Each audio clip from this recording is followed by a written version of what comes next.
أسود أسود أبيض أبيض أحمر أحمر أزرق أزرق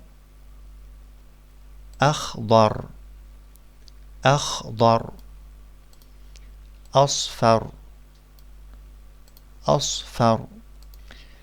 Let's answer a few questions. Which color does abyad represent?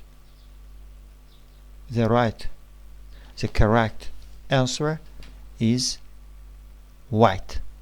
Abyad, white. What does ahmar mean in English?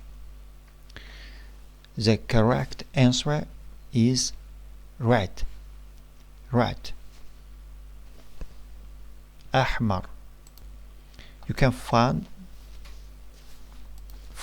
tests and questions on our page.